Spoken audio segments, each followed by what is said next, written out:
The very same day that my guest today, Mary Flor Toniato, and I scheduled this interview about her book, Money Manifestation and Miracles, A Guide to Transforming Women's Relationship with Money, I received an invitation to participate in a sacred money women's circle in my hometown that explored the topic of abundance from a feminine perspective.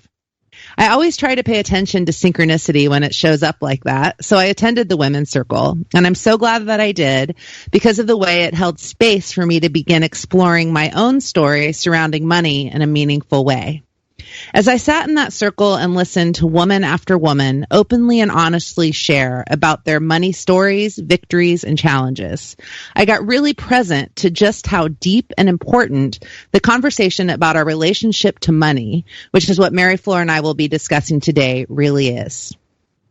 In addition to being the author of Money Manifestation and Miracles, Mary Flor is the CEO and founder of Power with Soul, where she specializes in helping ambitious women entrepreneurs and professionals reach financial prosperity and success while fulfilling their social promise in the world. I've been very much looking forward to this conversation, and I'm excited to have Mary Flor here with me today. So welcome, Mary Flor, and thanks for being here. Hey, Kim, I'm so excited to be here. Thank you for having me. And I love that women's sacred circle of money that you just described. That's fantastic. It was a really delicious experience, and I'll talk a little bit more about it as we go, but just to hear just this such a wide variety of histories and experiences, but it's all a relationship that we have. So it was pretty cool and great timing as I was preparing for our interview. I know. And there are no coincidences, right? That's the very first sentence in my book, and it's true. Yes, totally. I thought that a good place for us to start, just so our listeners can get to know you a little bit, is by having you give us the Reader's Digest version of your money story and how you came to write Money Manifestation and Miracles. Sure. Well, everybody, like you say, everybody has a money journey. And for women, it is a really deep and meaningful experience because it mirrors everything in their lives. And for me, my money story and journey is at one point in my life, I was a single mother living from paycheck to paycheck. And there was a point in time there when I really had to make a decision that I wanted money to help me to really live out my fullest purpose instead of feeling that money is the master and I'm the servant. I wanted it to be the other way around. And I really got onto this journey when, after that I started in corporate, and I went up the corporate ladder and I became an executive. And, throughout that time, Kim, I had forgotten about my own money story. And because at that time, everything was going really well financially for me, and I had reinvented my life and my career. And then when I became an entrepreneur, I made the decision to start my professional coaching company. It all came back to me, all the feelings and the deep emotions of feelings of self-worth and feelings of deserving that many women have regarding money. And when I started to coach women, I started to figure this out, that this was the same situation that I had encountered. And then I really started working with them on transforming their relationship with money. And this is how I got inspired to write the book in the first place, because I saw this shocking statistic that despite the fact that in the U.S., women-owned businesses generate more than $1.3 trillion in revenues, only 3.3% of them are making over $500,000, and much less than 2% are making over $1 million. And so I thought, you know what? Now is the time for us to change the current state of affairs for women. And this is why I was just so empowered to write this, because at the same time, I also noticed when working with women and for my own personal experience that when women are empowered with money, they become difference makers. And they transform their lives, and they help transform the lives of others in their families and their communities at large. Because for women, for us sharing and sharing what we have in terms of money is very, very important. Mm-hmm. And it's really timely with what's going on with the women's empowerment movement and the Me Too movement and the women's marches and that seems like it's all connected. Oh, yeah, absolutely. You know, I often wonder, there's a timing for everything, as we were just talking about. And the book is coming out really at the perfect time because, yes, it's true, women have made great strides. There is so much more work still to do, though, in terms of the fact that we're still lagging in, for instance, in income. In earnings, and there's still this wage gap. There's still, few leadership roles for women in corporate. There's still, barriers to getting into politics and business income and so forth. And so now really is that time for us collectively as a society to empower women because, when women have money, it on average 90 cents of every dollar that they earn, they reinvest it back into family, into education, into nutrition, and into health. And so imagine what kind of a world we'd be living in when women are empowered with money.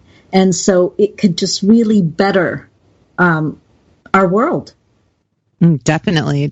And you wrote Money, Manifestation, and Miracles specifically about women's relationship with money. But in the book, you say that in regards to money and really everything else in our world, that a balance of both feminine and masculine is needed. So it seems like a lot of the ideas that you're writing about are also applicable to men, right? Oh, absolutely. Men can also find value in reading this. Absolutely. I did write it for women for, the specific reasons that I had just mentioned and to really, get them empowered and becoming difference makers. But yes, both women and men have a relationship with money. And when I'm talking about the feminine versus the masculine, I'm not even necessarily talking about male or female. I'm just talking about the energy of it. So the feminine energy of money is, we like, there's sharing of it. There's generosity. There's paying it forward.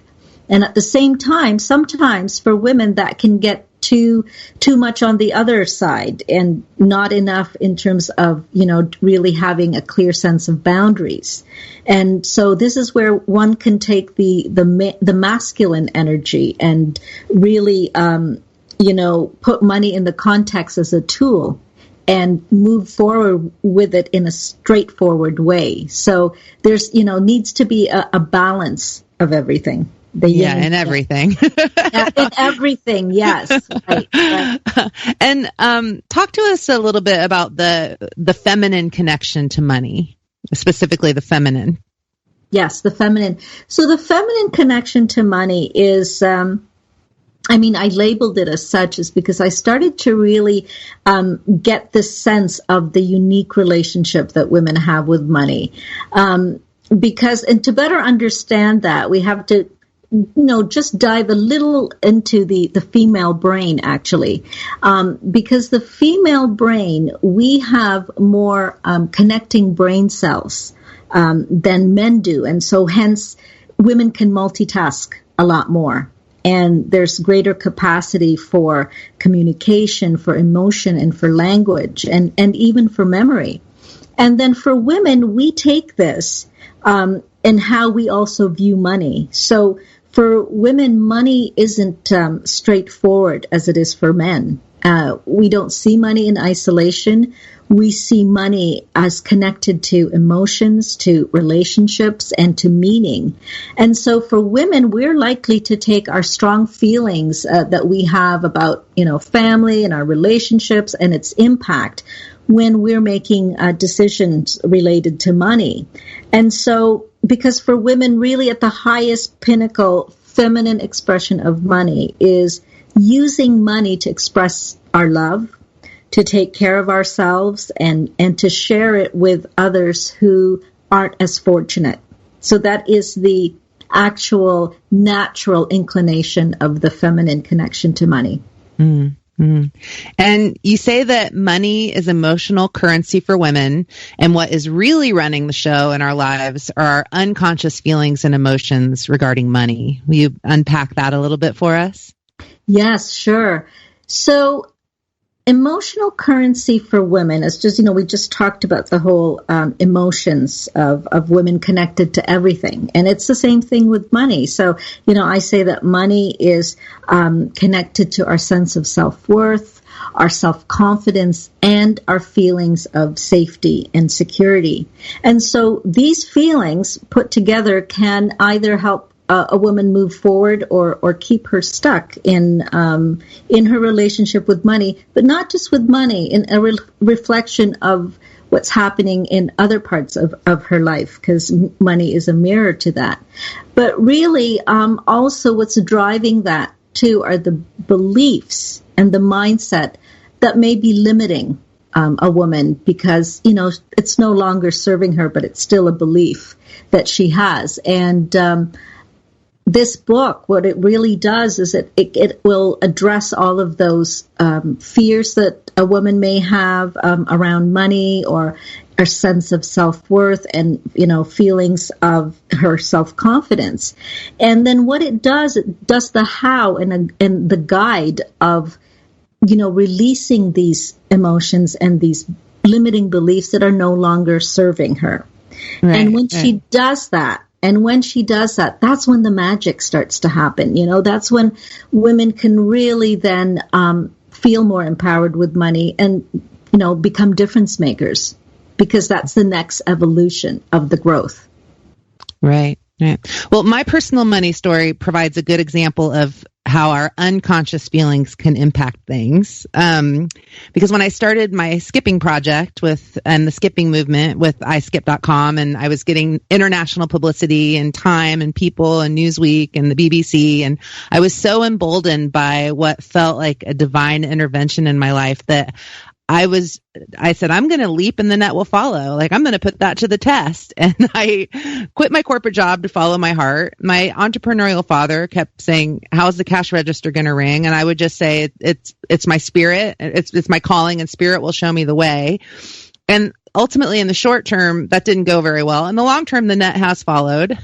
But now that I'm, this far into it and I look back, I realize that, kind of like the law of attraction, where our unconscious fears, meaning that we aren't even really aware of them, are impacting our process just as much as what we're consciously saying and putting out into the world. Like, if you would have talked to me consciously then, I was saying all the right things, but I had these underlying beliefs and fears that I wasn't even aware of yet.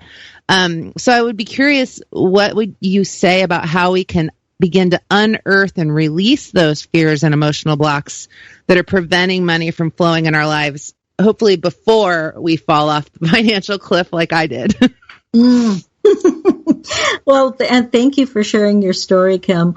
Well, first of all, you are right in that there's a lot of unconscious drives, but they do surface. There are signs in the on your external world, because you know when the energy just isn't flowing. Sometimes you have to follow where the money is, and you're not finding that it's actually there. There's something else that's going on, and this is where this book, I talk about it as a journey inward, and that is, you use all the tools and the strategies that I talk about in the book, and whether it's your mindset, or whether it's a specific fear that you've identified within. When you turn within and you really get honest with yourself, what is it that I'm really, really afraid of, and what do I have to believe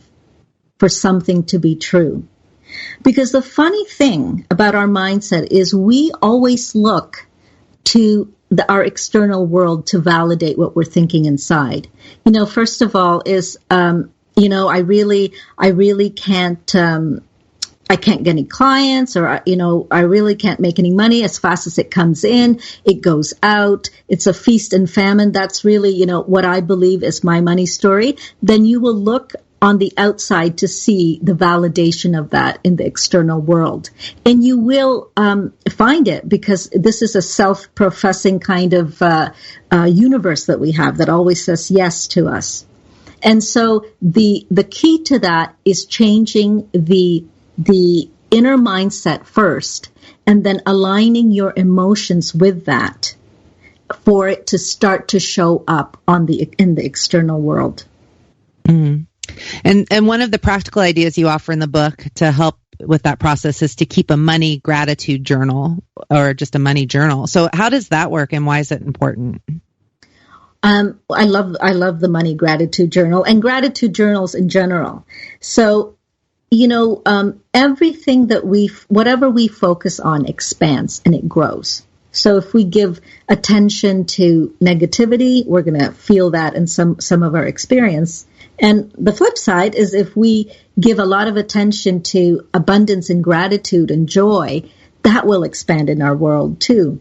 And so a lot of people are probably familiar with the concept of journaling and even gratitude journals. And so it's the same concept, but I just expanded it a little bit to include anything that you're grateful for related to money. And it could be anything that's simple.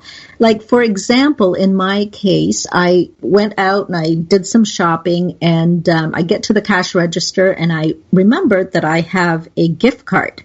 So that's great, because, the universe gave me a gift through this gift card. I didn't have to pull out my wallet in that way. Then the same day I go out with a friend who treats me for lunch. So I didn't pull out my wallet. So I'm really grateful. Then I ended up at a coffee shop and ended up getting a free drink, which was great. And so my whole gratitude feelings were expanding. It was broadening. And then I get home and a check was waiting for me that I had been waiting to receive. And so later that day, I wrote in my gratitude journal about the money, about how fortunate I felt and how expansive that feeling felt and how grateful I was. And I set up my life in such a way to do the same thing, and I only expect the good things. Mm. One of the ideas that came from the sacred money circle that I was in was similar, but it was in just thanking the money, like as it goes out into the world and you release it, just thanking it, which I thought was a nice way to be in gratitude as well. Oh, that's beautiful. It is true. It is to thank it, because there is an energy with that, and we expend energy in terms of the exchange of energy with money. So when you release it out into the universe in a grateful way, that way, it will come back to you. Maybe not in that moment, and maybe not from the same source, but it will come back to you at some point in time. And then in addition to the gratitude journal, it seems like, kind of going back to the unconscious beliefs and fears that we might not even be aware of yet, that journaling would be a powerful process for that as well. Oh, absolutely. It's actually, it's even if you were just to sit there and sit with, if you're going through some sort of a problem that you want to really unearth, writing is cathartic in that way, in that, it will come out, and then you look at it afterwards and you're going to see a theme or some sort of awareness is going to happen, because, you're peeling the onion, right? So something is going to bubble up to the surface. And the important thing there is not to be scared by it, is to allow it, because once it comes forward, then it's in your consciousness, then you're actually able to do something with it. And that's powerful. Shines the light on it. Oh, absolutely. Yeah. And if you notice, the light right now is shining on women's empowerment, isn't it? Yes, it is. I love it. Me too. I also, given my own journey skipping myself into financial ruin, I really appreciated the section of the book where you talked about the benefits of failing, because it certainly has, it taught me so much about my relationship with money. And, I just thought it was just there from when I was a kid. I mean, it taught me so much. So will you talk a little bit about failing and maybe give us an example of something that you've learned through failure in your life? Well, I had to talk about failure because we don't talk about it enough. We talk a lot about success, and failure is if we can see it for what it really is, which is a lesson, and if we can see that there is a golden nugget there, and we learn from it, then we can move forward. But, if you haven't learned the lesson yet, it keeps coming back, but it comes back in different forms. It'll come back maybe through money. It'll come back through situations. It'll come back through people. It's the same thing in different masks. I remember some friends used to say to me, oh, I can't stand my job. So they go run and get another job.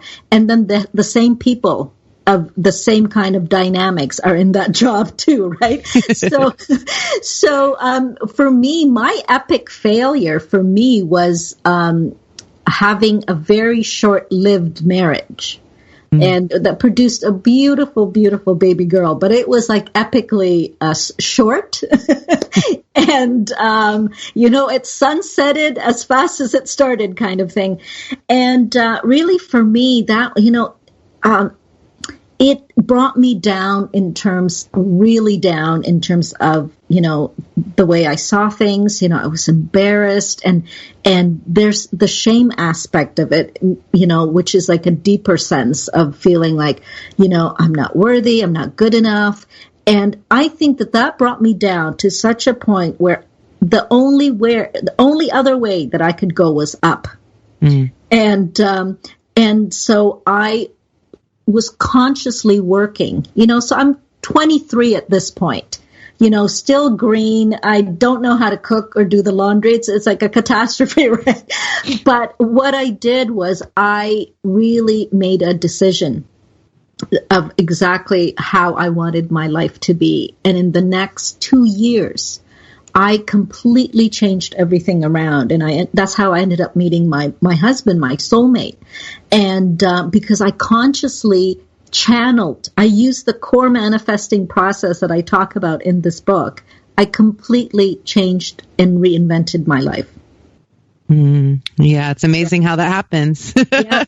And sometimes, some people you get a little nudge and a signal from the universe, but we don't listen. You get a ton of brick, and sometimes people still don't listen. So sometimes you just get right down to the bottom to go, okay, I was on the wrong path.